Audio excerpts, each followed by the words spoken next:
Erev Tov Chavrim, I'm Stephen Ben-Nun. You're watching Israeli News Live, and we've been watching this whole scenario, in fact, all day today, as the announcement, President Trump coming out on Twitter first saying that the United States has finally defeated ISIS. And of course, now the announcement of the U.S. troop withdrawal out of Syria leaves some very jubilant about the announcement and leaves others pretty bewildered.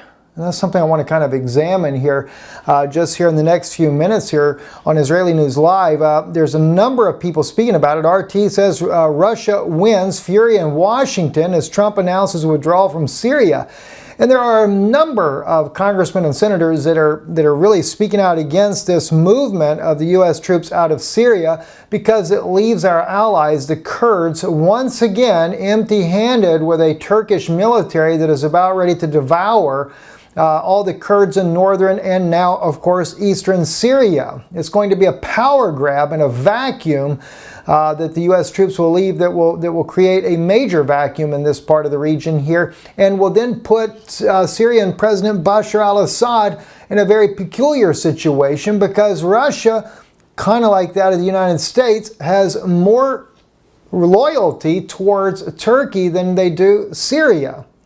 And in this case here, the Kurds in every situation have been dumped by either Russian or U.S.-backed help in the region. And yet they seem to be one of the best fighters against the ISIS militants in the entire country since the civil war began 8 years ago. And as always, they're left out to dry. Like we've seen in Afrin some time back now, a little over a year ago, when Russia wouldn't help the Kurds and allowed the Turks to move their forces in, and they're backed jihadists into the region and have genocided the Kurdish population there. And of course in Manbij, also in the eastern part near the Euphrates River, was threatened by the Turkish government to take out American troops along with the Kurds if America didn't leave. Well, it seems like President Trump is kind of getting what he wanted after all, as long as the Patriot missile system would be bought by the Turks. Well, more business back home, and of course, we'll pull out. But there's another problem with that as well. As I watch the pullout that's being spoken about right now, and according to the State Department, U.S. forces are already pulling out of the region. And the troubling issue for me is that President Trump has said this before. And each time he spoke about pulling out of Syria, it was followed with, well, another staged chemical attack blamed on Russia or blamed on Syria, only to use that to justify launching cruise missiles into Syria and of course other targets that could be hit. The second time around, though, didn't go quite as well because there was enough evidence gathered by forces on the ground as well as independent media working inside of Syria that was able to expose that plot once again. And of course, as we saw, there were British intelligence officers involved in the alleged use of the chlorine gas over in the eastern part of Damascus in the suburbs there, and didn't end up in a retaliation by Trump that time. But again, it was another time where Trump was going to move the troops out of Syria. Now, I personally have always felt like moving our troops out of Syria is the best thing we can do. But when it comes to the Kurds, then who's going to take up for these guys? They have lived in Syria. Not all Kurds are from Syria, but they have lived in the northeast part of Syria for hundreds and hundreds of years. And knowing that the Turkish government will plan their genocide as the U.S. leaves the country is a bit worrisome to me. Now, with that being stated, VOA News has brought out this Russian, Iran, and Turkey seek deal on new Syrian constitution body.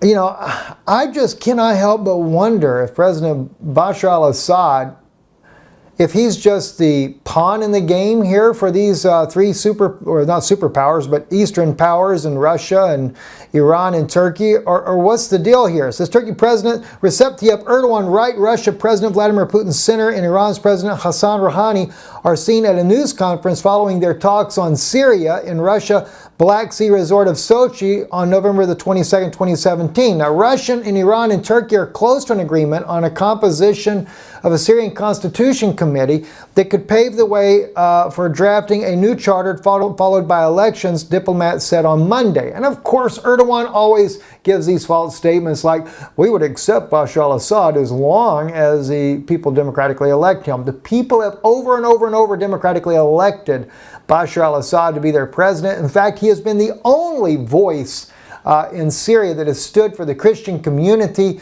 his unbiased approach in his country. It does not matter if you're Sunni, Shiite, or if you're Christian or Jew, you had the ability to live in this country in freedom. But as we've stated many times over and over and over, as Isaiah the prophet once said, the fortress for Ephraim will fall when Damascus goes down. Well, we already know where the blame will be on that. But nonetheless, it's always been, of course, in this situation here for these talks about this new constitution, they're looking for X number of individuals that are supposed to be part of that, the members that would be part of the committee, 150 of those members there, and they never can agree on who the 150 would actually be to bring about the new constitutional change. So I really wonder if they're going to even come up with it even now.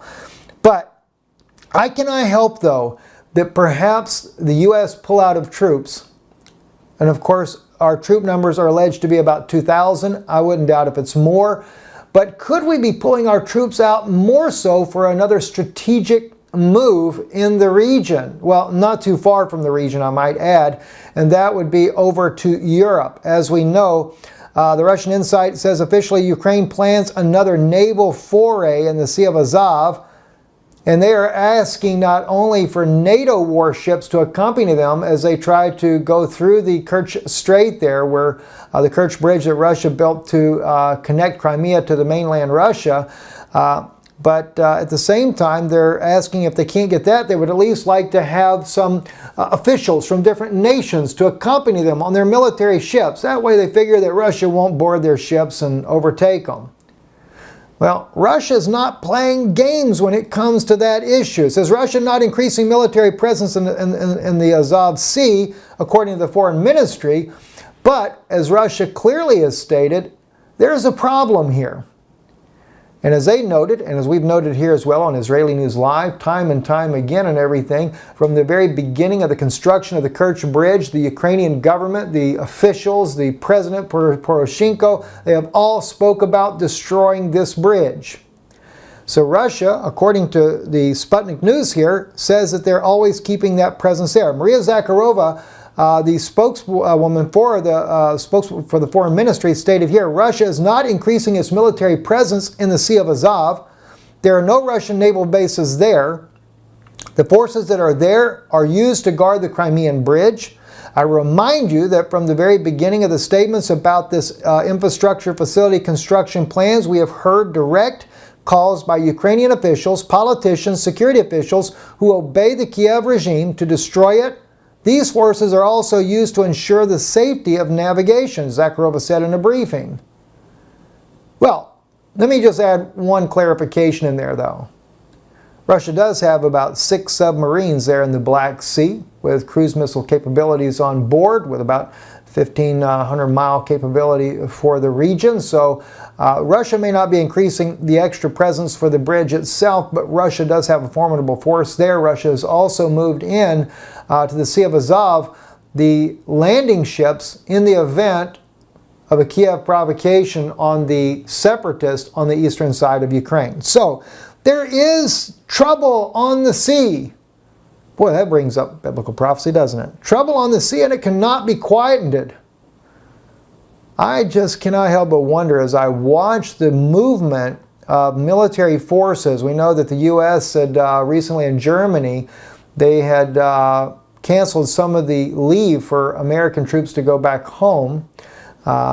And even though the article was about certain soldiers trying to get refunds on their plane tickets after their leave was canceled, it still brings up the issue whether or not the U.S. is anticipating some type of action, whether it be between Ukraine or that of Russia.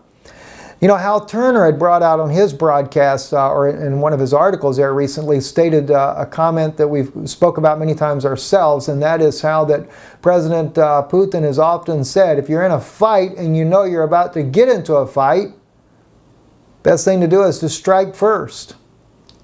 And of course, he has wondered, and Hal Turner's one of his latest articles that he came out with is that maybe Putin is planning on striking first when it comes to Ukraine.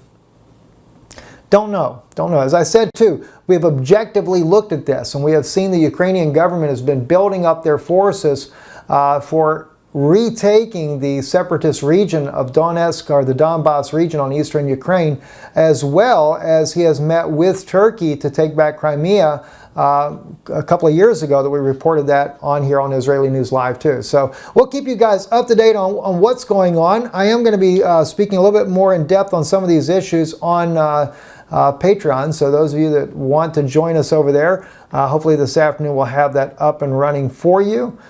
Just looking a little bit deeper in some of our thoughts on the current situation going on in the Middle East as well as Ukraine. I'm Stephen Ben-Nun with Israeli News Live. Erev Tov. And shalom, shalom. In a world of Ein Shalom, there just is no peace.